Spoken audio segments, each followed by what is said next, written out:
One of the big projects that the students wanted to work on was helping the monarch butterfly. And the adult monarch butterflies drink nectar, and butterflies use their feet to decide if a flower or the nectar is edible, kind of tasting the flower.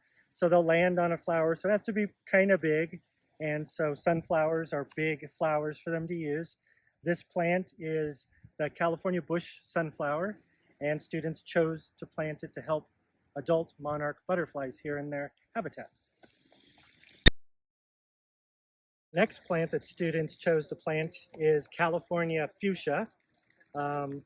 It is a hummingbird plant, provides nectar for hummingbirds. It's a beautiful plant.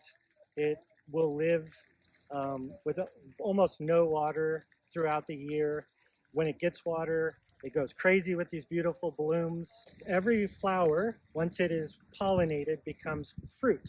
So when this plant gets pollinated, it becomes these little, like almost dandelion-like fruits, and birds go crazy for them. You'll see them line up and fight over eating the fruit on this plant.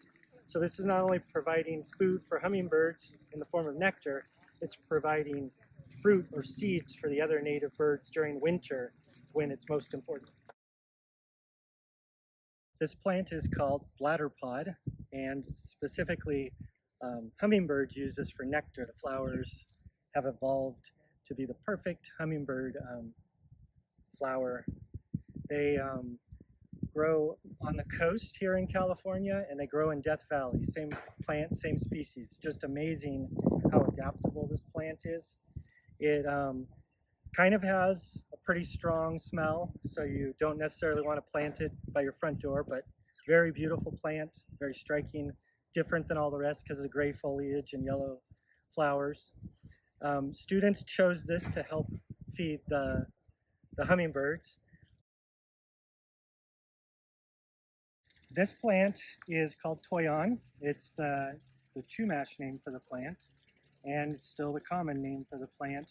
It starts off with yellow, creamy yellow flowers that provide nectar for native bees. And the cool thing about native bees is they don't sting. Honeybees sting. Native bees do not want to sting. The flowers of this plant provide nectar for native bees and hummingbirds. And then those flowers get pollinated and they turn into this fruit. And this fruit is eaten by several different native birds. And the Chumash people also had many uses for the fruit. Beautiful plant. It's also called the holly berry plant.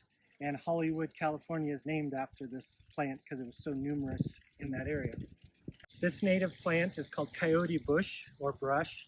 The students love this plant because of that cool name. It is in the sunflower family, believe it or not. And this particular plant is the female of the species, and the males are a different plant. So that's kind of interesting as far as plants go. You can kind of boil the leaves of this plant, and it will form, it produces like a tea, and you can use that to soothe and start ending rashes from poison oak. It's used to cure poison oak rash. That's awesome. It provides nectar for adult monarch butterflies.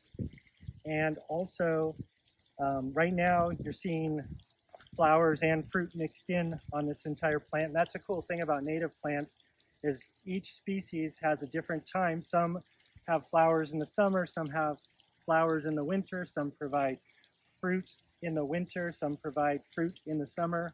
So it's called phenology, or timing of fruiting and flowering. Extremely important if you're a wild animal because you can't eat everything in December only. You need fruit or nectar throughout the year. And so the beautiful thing about native plants is they've evolved to do that. Each plant has its time, and all the plants are slightly different. And that's, I think, one of the most interesting things about native plants to me.